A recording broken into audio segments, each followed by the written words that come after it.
तमाम सिहाबा कराम अलैहिमुर रिज़वान ही कुरान करीम से गहरी मोहब्बत करते थे।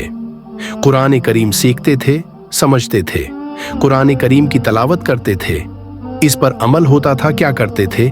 मगर हजरत उम्र फारूक आजम की सीरत पाक को पढ़ें तो आप रजी अल्लाह अन्हु का कुरान करीम के साथ अलग ही ताल्लुक नजर आता है। मिसाल के तौर पर आपके कबूल इस्लाम का वाकया ही देख लीजिए।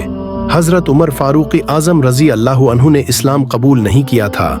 आप इस्लाम के सख्त दुश्मन थे। एक दिन सख्त गुस्से में नंगी तलवार लिए प्यारे आका मक्की मदनी हुजूर को माज़ अल्लाह शहीद कर देने के इरादे से जा रहे थे। रास्ते में मालूम हुआ कि आपकी बहन भी कलमा पढ़कर मुसलमान हो चुकी हैं। बहन के घर पहुंचे, अंदर से कुरान पढ़ने की आवाज आ रही थी। दरवाजा खटखटाया, अंदर गए, बहन पर भी तशद्दुद किया, बहनोई को भी खूब मारा। मगर जब देखा कि मार खाकर भी उनके दिल से इस्लाम की मोहब्बत कम नहीं हो रही तो ख्याल किया कि आखिर देखूं तो ये कैसी ताकत है, इस्लाम में कैसी लज्जत है जो इतनी मार खाने से भी कम नहीं होती। बहन से कुरान करीम मांगा। बहन ने फरमाया, नापाक लोग उसे हाथ नहीं लगा सकते, गस्ल करो या वुजू करो, फिर कुरान करीम मिलेगा। हजरत उम्र रजी अल्लाह अन्हु ने वुजू किया, कुरान करीम हाथ में लिया, खोला, सूरत की आयत सामने थीं। आपने पढ़ना शुरू किया। इस आयत पर पहुंचे।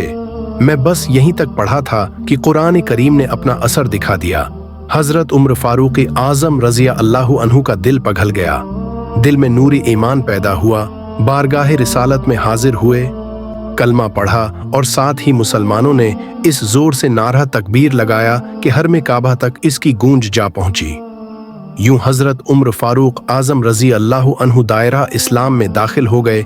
मजीद इस्लामिक वीडियोस के लिए हमारे चैनल द वॉइस ऑफ कैस को सब्सक्राइब करें। हाजिर होंगे एक न्यू वीडियो के साथ और अपना बहुत सारा ख्याल रखें। अल्लाह नगेबान।